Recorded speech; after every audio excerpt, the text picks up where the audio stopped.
Hey guys, it's Emily from Receipt Sheet here, and for my first vlog, I wanted to start at the beginning and share with you a bit about my financial journey. Didn't start off very promising, to be honest. When I left home for school, I knew absolutely nothing about financial management. I had been pretty good at making money in high school, but not so great at saving it. But to be honest, I always just thought of it as spending money. So it wasn't until I left home that I realized, okay, I need to actually, manage my money effectively. I didn't know how. So a lot of these tips I'm sharing with you are things I learned through experience and things I want to share with you so you can avoid making the same mistakes I did. So, number one, set a budget and actually stick to it. Okay, I knew I was supposed to set a budget. Doesn't mean I did. I knew how much money I had for the year, but that didn't stop me from spending most of it halfway through the school year and realizing I was pretty well broke. So how could I have avoided that? Set a monthly, actually set a weekly budget, and plan ahead how you're going to spend your money. Keep tabs of your finances. That's the other thing. It's easy if you don't keep track of your finances to just let things slide, and then before you know it, you've spent all this money and you don't know where it went. Again, I speak from experience. So it's one thing to set a healthy budget, it's another thing to actually stick to it. So find a strategy that might work for you.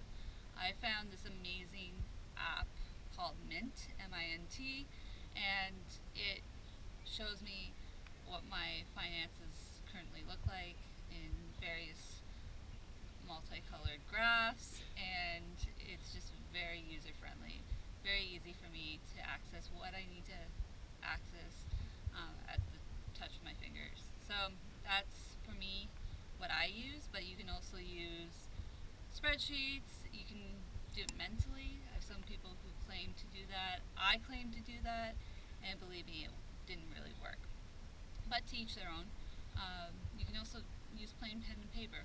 Whatever you find works, just stick to it. That leads me to number two. Pay with your items with cash.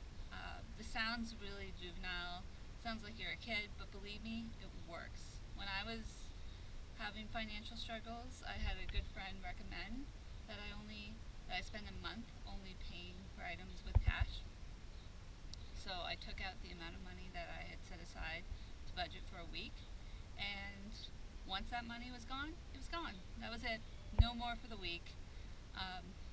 I might have cheated a couple times, but eventually you get used to it and you begin to plan ahead and you begin to, really look into where you're spending your money. And it, for me anyway, this month-long experiment ended up being almost a year because it really trained me to think before I buy and to exercise financial discipline and all things that evidently I hadn't learned before. So if you're in a similar situation as I was, highly recommend the cash-only method. Now lastly, think before you buy.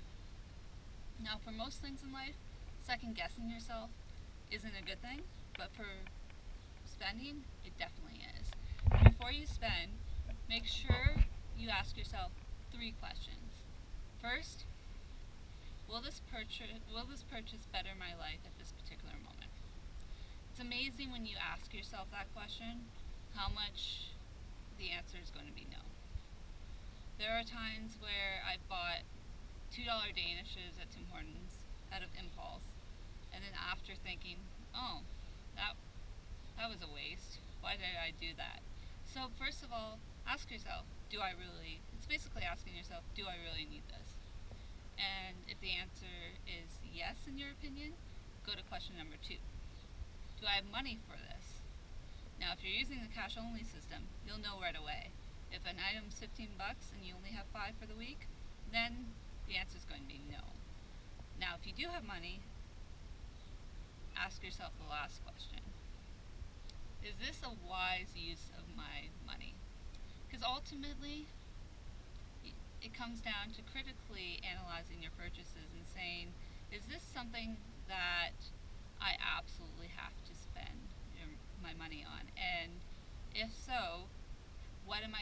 sacrifice in order to make this particular purchase. This is something that we often don't think about. The reality is that every purchase comes at a cost. It comes at the expense of something else you could buy in the future. So before making any buy, and I know this sounds rather intense, but believe me, once you get into this framework, it actually really will decrease your spending in the long run. Ask yourself, is this the best use of my money? Because believe it or not, 60, maybe 60, 65% of the time, the answer is going to be no. And it will help your finances in the long run. So that's it. Those are my 3 pieces of advice. 3 things I wish I knew before going off to university. Hope that it helped.